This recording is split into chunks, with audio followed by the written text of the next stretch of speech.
Hey, this is Matt. Once again, we're about to end the video. There's another paid request, this time for Dan. Thank you so much for that. And for those interested in requesting any type of videos, topics, reactions, whatever it may be, commentaries, whatever, feel free to send it either directly to my PayPal or join my Patreon. Both links are down below in the info box.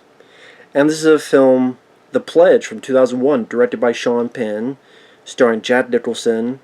You have appearances by Eckhart, who was Two-Face in The Dark Knight, among other films.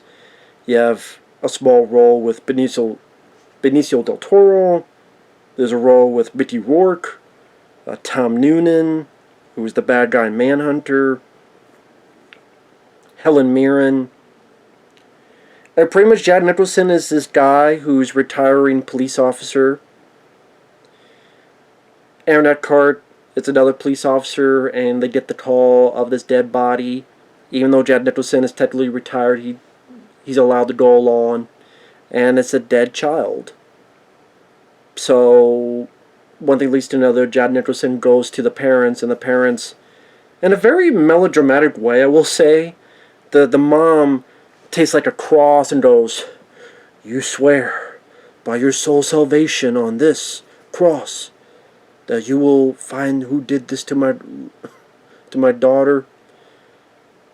I almost want to laugh because the lady is almost thinking Jack Nicholson's a vampire. It's like, "You swear on this soul?" What's that? It's like Dolph Lundgren with the ears and Universal Soldier. "Do you hear me, soldier?" It's like, okay, I get it. You're very religious and swear on the cross, but I thought it was done very melodramatic-wise. So Jack Nicholson starts looking into this case. There is a suspect. They think they got their man. But then it's pretty much this slow tale of Jack Nicholson getting obsessed to find who is this man who kills little kids. And you can say it goes crazy, loses mind, does the wrong thing.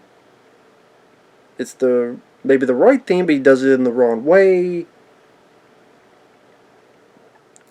And I just, despite that, I don't mind.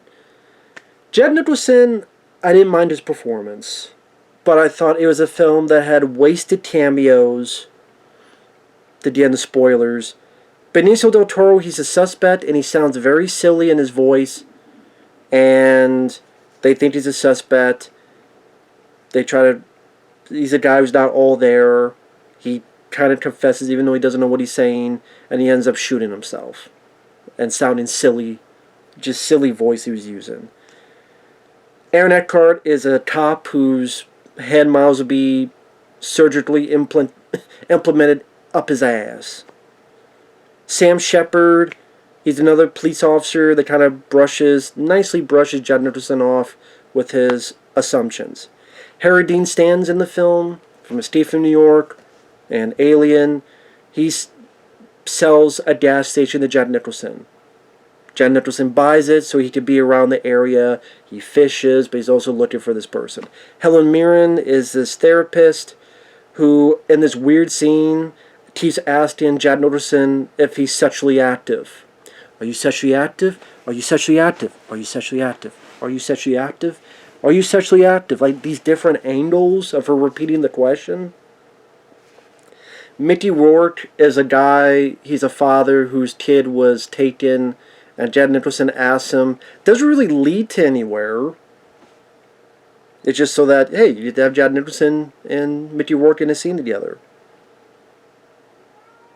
Tom Noonan, he's a red herring. He's a preacher at a church.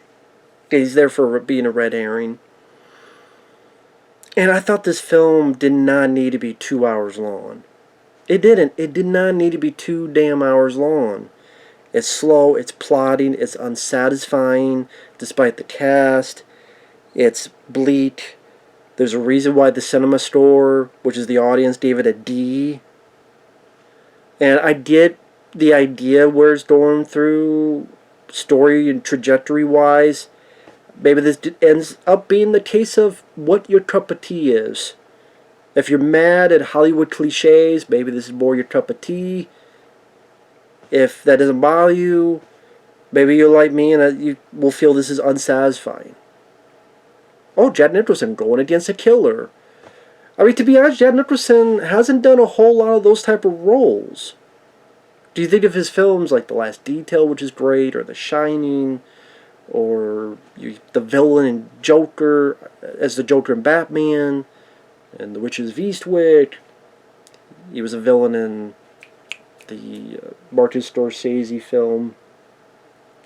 Why do I not remember the damn name? Leonardo DiCaprio, Matt Damon. Can't remember the damn name. Fuck. I feel so stupid. I remember the damn name. Oh well. So it shows how stupid I am. But,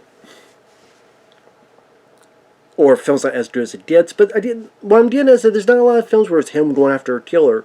Cool, but then it's more of a dissertation of this guy's obsession catching up to him. And excuse one of my cats, he's bad about the film too. Maybe he saw the film and he's let his unsatisfaction be known to the world. So the stuff I mentioned happens, and he's going to his therapist, and he bought this gas station, and he hears little bits that, this little girl describes that the person was a giant, and, oh, there's a black vehicle, and Jack Nicholson falls in love with this lady who has a daughter, and then they fall in love with each other, until ultimately the little girl, the daughter of this lady he's in love with, says that she has chatted with someone. Jack Nicholson's spidey senses are tingling, going, maybe this is the guy.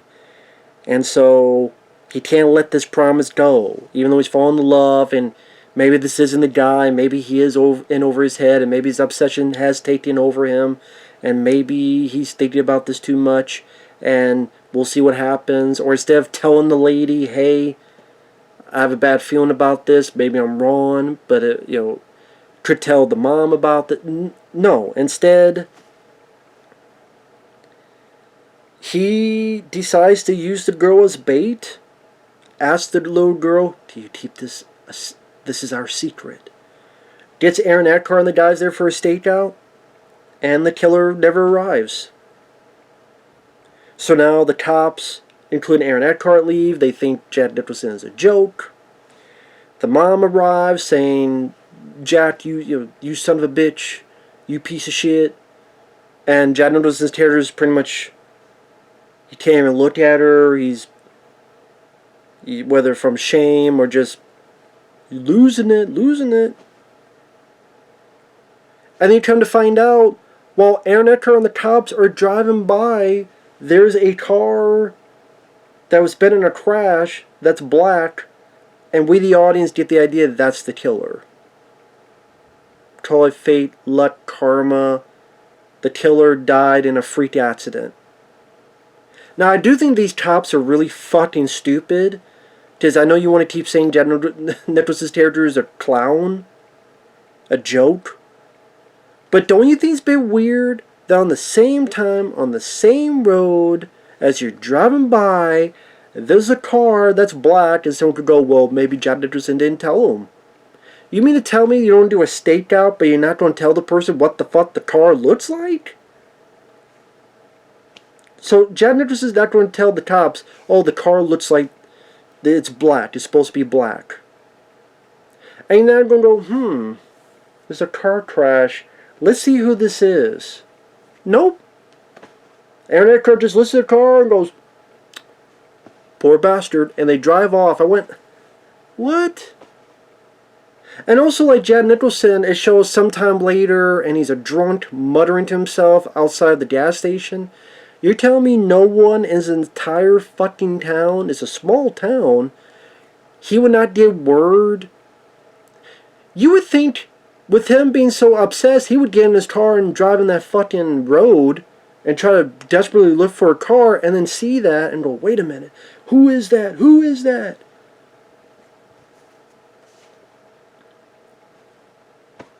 Whether you drive one direction, then drive another direction, or whatever.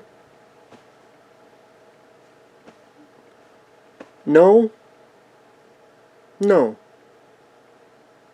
The other cops don't think twice, even though this is a really weird coincidence. Jack Nicholson apparently doesn't hear, I don't know, maybe this town doesn't talk as much as other towns. Or they get a lot of car crashes. He loses everything because of his obsession. Technically, he was right. He just did it the wrong way. And so, he still thinks the killer's out there even though the killer's dead. And he lost everything because his obsession kept up with him. And you just say he had good intentions. He just did it the wrong way. And tough luck, shit happens. Not everybody always has a happy ending. I guess that's the point of the film that Sean Penn wanted to make. Hey, shit happens, life sucks, and then you die. Okay, I did it. Doesn't mean it's going to satisfy. It'll satisfy some people. Has a high rating 9 but if you want to get mad at people that get unsatisfied, it's just a matter of taste.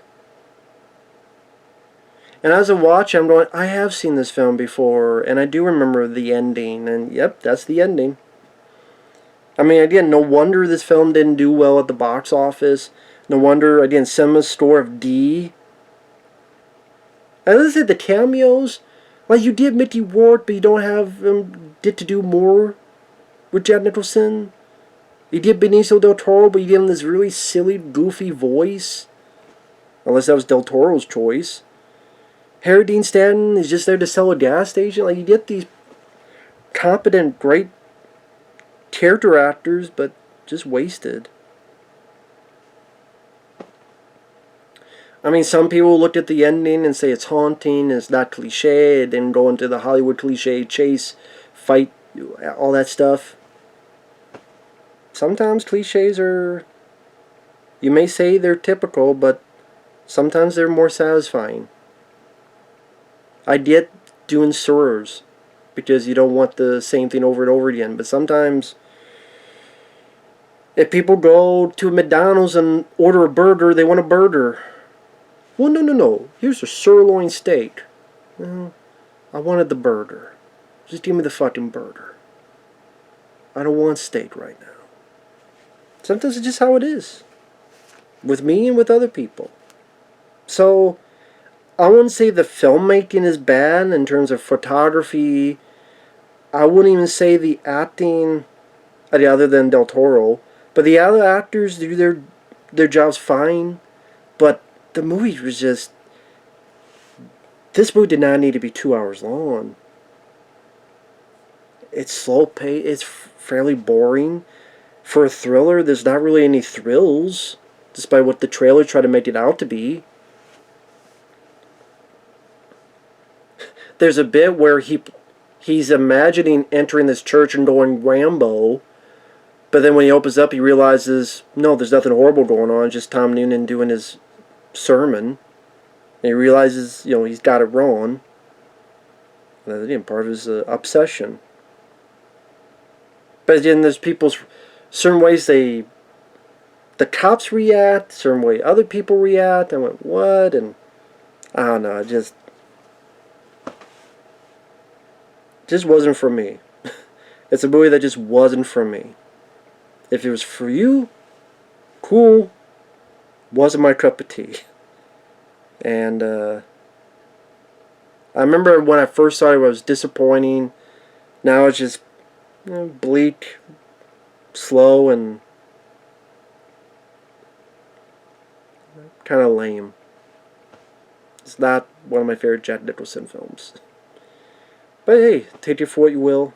Thanks for watching. Take care. We'll see you guys later. Bye-bye.